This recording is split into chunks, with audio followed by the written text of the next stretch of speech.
사무엘하 21장입니다. 다윗이 사울과 요나단의 장례를 치러주는 이야기, 그리고 다윗의 부하들과 함께 블레셋의 거인족을 물리치는 이야기가 나와 있습니다. 21장부터가 사무엘서 전체의 결론부입니다. 이 결론부를 저자가 어떻게 적고 있냐면요. 저자의 이런 역사였다라고 자기 생각을 적고 있는 게 아니라 예전에 있었던 사건 중에 몇몇 사건을 셀렉해서 그 사건을 모아서 기록함으로 말미암아 결론의 메시지를 만드는 되게 독특한 방법을 사용하고 있어요. 그러다 보니까 20장까지 시간 순서대로 달려왔는데 21장부터는 시간 순서가 다르죠. 그래서 좀 헷갈리시는 부분이 있는데 그거 신경 쓰지 마시고요. 결론부로 넘어와서 그런 거예요. 그럼 이렇게 모여진 사건들은 어떤 결론을 제시하고 있느냐? 왕의 노래를 중심으로 해서 다윗의 연약함이 나타나는 사건들을 기록하고 있거든요. 그래서 하나님께서 다윗을 세우신 것이다. 세우시는 이도 하나님이시고 패하시는 이도 하나님이시고 역사의 주관자, 역사의 왕은 하나님이셔서 하나님이 다윗을 세우셨다. 다윗은 연약하고 부족한 것이 있지만 그럼에도 하나님을 믿고자 했기 때문에 쓰임받은 것이다 라는 결론을 이야기해 주기 위해서 거기에 그것을 보여주기 위해서 되게 적절한 사건들 그리고 시편을 이제 묶어서 결론부로 기록하고 있다는 거 이해하시면 헷갈리지 않고 읽으실 수 있을 것 같습니다. 21장 이야기 시작해보죠. 두 가지 이야기가 담겨있죠. 첫 번째 이야기부터 해봅시다. 요거 좀 앞부분부터 설명을 다시 해야 되죠. 그러니까 사울부터 다시 등장을 해야 돼요. 이 장면을 이해를 하려면. 사울이요, 기브온 사람들을 죽였어요. 기브온 사람이 어떤 사람이에요? 여호수아에게 언약을 받아서 이방인임에도 불구하고 가나안 땅에 머무를 수 있는 이스라엘의 이웃으로서 살아갈 수 있는 권리를 인정받은 사람들이었어요.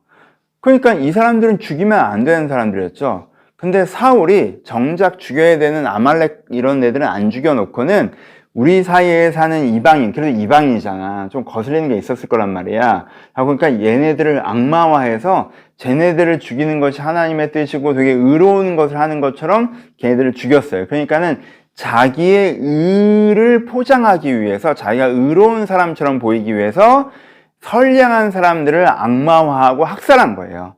그러니까 기브온 사람 입장에서 사울은 히틀러 같은 존재가 되는 거죠. 그렇죠? 그런 짓을 사울이 한 거예요.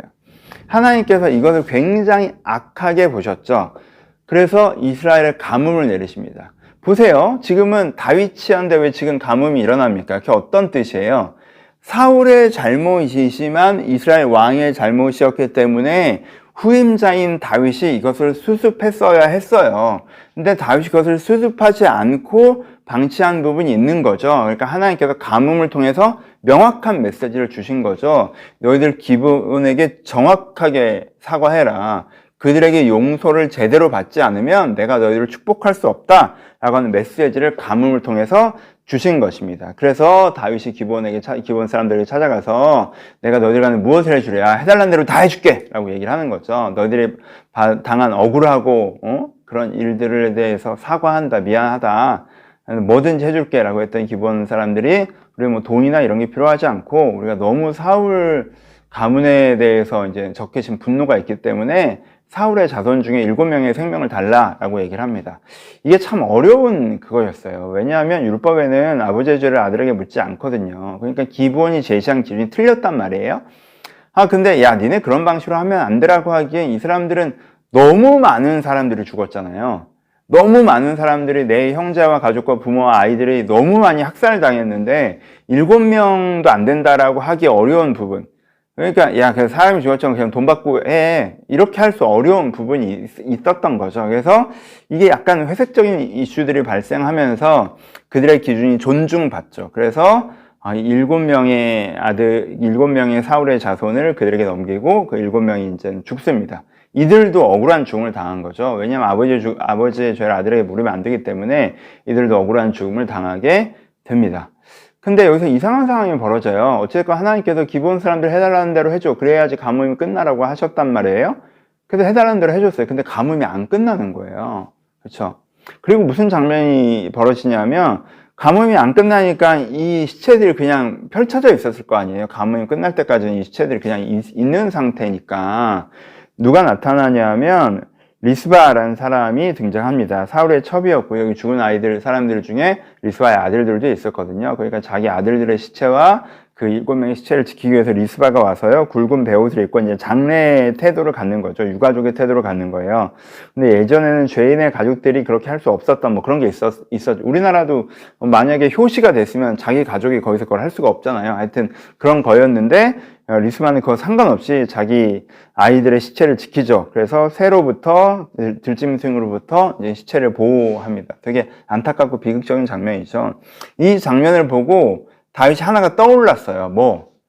사울과 요나단이 비극적인 죽음을 당했는데 거기에 대해서 제대로 된 장례를 자기가 치러주지 않았다는 것, 자신이 죽은 자들에 대한 예를 지키지 않았다는 걸 떠올려요. 그래서 사울과 요나단의 유고를 그때 전장에서 그 블레셋 전투에서 죽고 성벽에 매달렸었는데 못 박혔었는데 길란 야베스 사람들이 시체를 모셔가긴 했잖아요.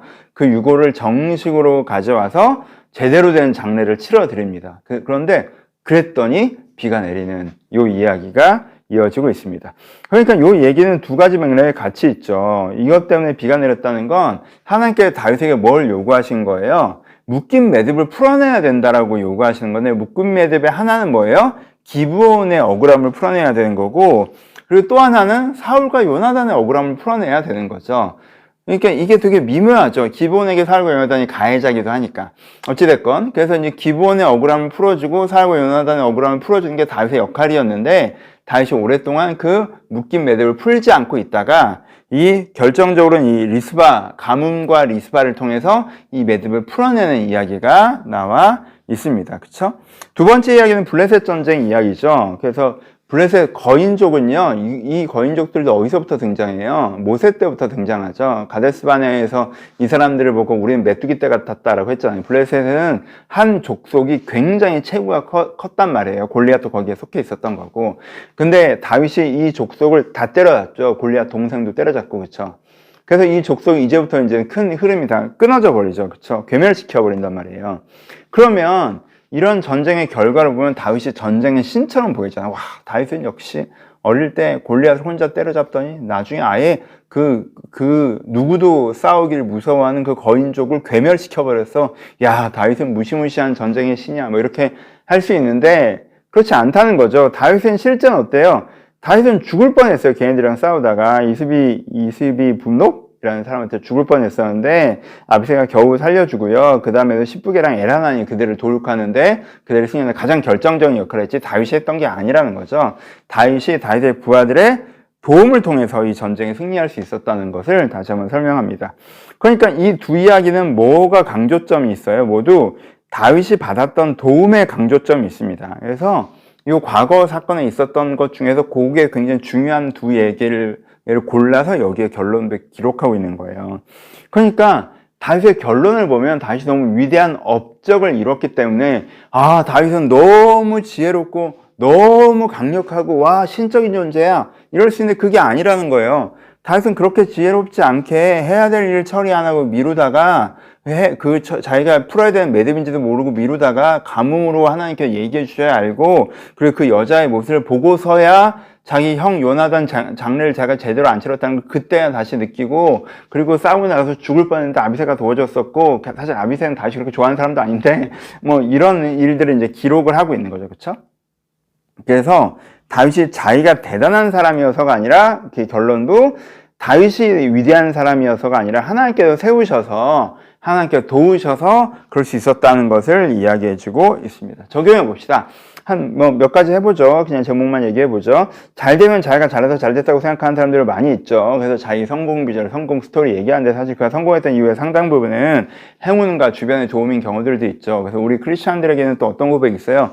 하나님의 은혜로, 하나님의 도움으로 우리가 성공했는데 성공하고 난다면 내가 원래 잘나서 그렇게 되고 당연히 그렇게 될 일이었고 내가 당연한 보상을 받았다 이렇게 착각하는 사람들이 많단 말이에요. 그래서 안 된다는 거죠. 그렇죠? 우리가 하나님의 도움 가운데 여기 있다는 것을 꼭 기억하고 그리고 겸손하게 순종하며 여전히 주님을 따라가야 된다는 것들, 이게 3일서 전체 주제와 연결되는 건데, 왕이신 하나님, 내가 하나님께서 나를 도와주셨고 이끌어 주시고 나를 하나님께 순종해가는 내 그 위치를 잡아야 된다라는 것들을 적용해 보실 수 있겠고요. 내가 해야 되는데 하지 않은 것들에 대해서 돌아보셔야 될 것 같아요. 다윗이 앞부분 이야기의 핵심은 그거죠. 다윗이 왕이 됐으면 이제 풀어야 되는 매듭들이 있었는데 선왕의 잘못된 정책 그로 인한 결과들, 과거사 청산하는 것도 필요했고, 그쵸? 자기가 요나단에게 지켜야 되는 예의 이런 것들이 있었는데 못했던 부분이죠. 그러니까 오늘 잘 살고 있다라고만 생각하지 마시고 여러분들이 과거를 돌아봤을 때 여러분들이 풀어야 됐던 매듭들이 있으면 그것도 한번 기억해 봐야 할 것 같습니다. 사울의 어리석음도 우리가 기억해야 되죠. 기독교는 자주 선량한 사람들을 악마화하고, 그렇게 좋은 사람들은 아니에요, 기본 거민들도. 하지만 나쁜 사람들은 아닌데 그냥 조금 거슬리는 정도의 사람들을 되게 악마화해서 자기의 의를 드러내려고 하는 그런 실수를 기독교 역사가 굉장히 반복해 왔습니다. 그러니까 기독교라는 종교는 이 과거의 실패가 있기 때문에 어떤 대상을 악마화할 때는 혹시 우리가 사울 같은 실수, 그리고 십자군연정의 실수를 하고 있지 않은지 돌아봐야 한다라고 생각을 합니다. 상대적인 의에 대해서도 되게 묵상해 봐야 되는 본문이에요. 그 부분에서 사실은 이 부분에 한번 설교할 수도 있을 것 같은 진짜 본문이죠. 아버지의 죄를 아들에게 묻지 않는 것은 율법이에요. 기도원이 이런 방식으로 하는 건 맞지 않죠. 그쵸? 근데 그 피해를 당한 기브온이 이걸 제시했을 걸 그건 안 되는 거예요. 이렇게 간단하게 무시할 수도 없는 회색에 대한 이야기들이 좀 나와요. 그쵸?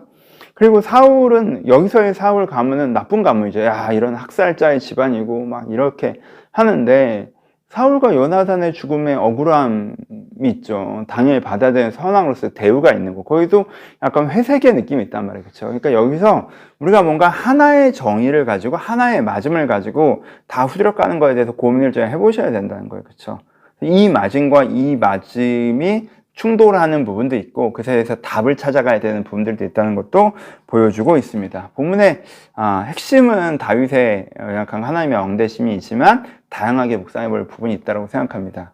여러분들 각자 개인적으로 많이 묵상해 보셨으면 좋겠습니다. 감사합니다.